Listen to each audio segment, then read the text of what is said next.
Chers téléspectateurs de JMTV+, vous êtes toujours dans le bœuf bourguignon. Nous abordons à présent la troisième partie de cette émission et qui va nous permettre de toucher les deux dernières solutions proposées par notre invité, le professeur Nicolas Agbohou.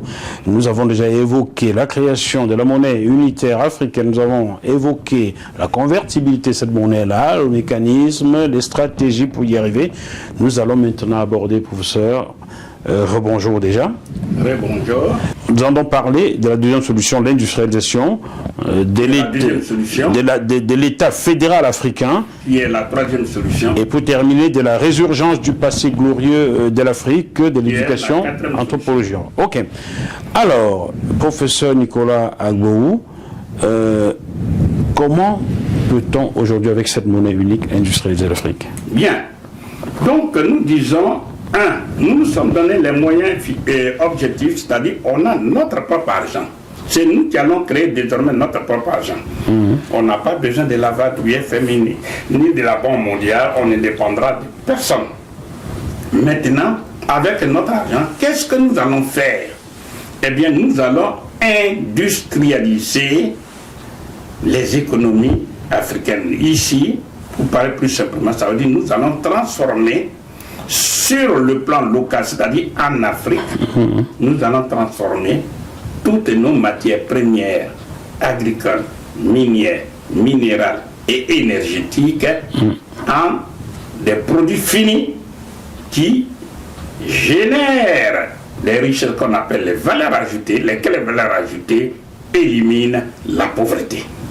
Donc, avec notre monnaie unique, nous allons financer la satisfaction des 14 besoins essentiels de l'Afrique. Quels sont-ils? Ces besoins, nous avons déjà manger. Manger veut dire élever les industries alimentaires. De telle sorte que, avec une vision claire, nous ne voulons plus qu'il y ait des ventres affamés, des gens qui soient tués par la faim qu'on appelle la famine. Une vision claire. Donc, nous allons financer l'agriculture. Nous allons élever les industries alimentaires parce que l'arme alimentaire est une réalité. On peut programmer avec les OGM, tout ça, on peut modifier génétiquement tout ce qui est là et on programme votre mort. On sait que d'ici 5 ans, vous allez mourir d'une certaine maladie qu'on a programmée. Donc, un pays qui n'a pas la souveraineté alimentaire, c'est un pays qui est à tout moment esclavagisable. Il nous faut ce qu'on appelle la souveraineté alimentaire et surtout l'autosuffisance alimentaire. Qu'est-ce qu'on entend par autosuffisance alimentaire? Autosuffisance alimentaire veut dire, celui qui est autosuffisant alimentaire veut dire, il mange ce qu'il veut, quand il veut, en quantité et en qualité. Je réponds. Avoir l'autosuffisance alimentaire veut dire manger ce que l'on veut. Et ceci quand on veut et en quantité. Et en qualité. Très bien. Ça, c'est l'autosuffisance alimentaire. Maintenant, quand vous pouvez faire ça, il ne faut pas dépendre de l'extérieur. Il faut que tout vienne du continent. Et c'est ça qui donne la souveraineté. On voit avec ce qui se passe en Russie aujourd'hui.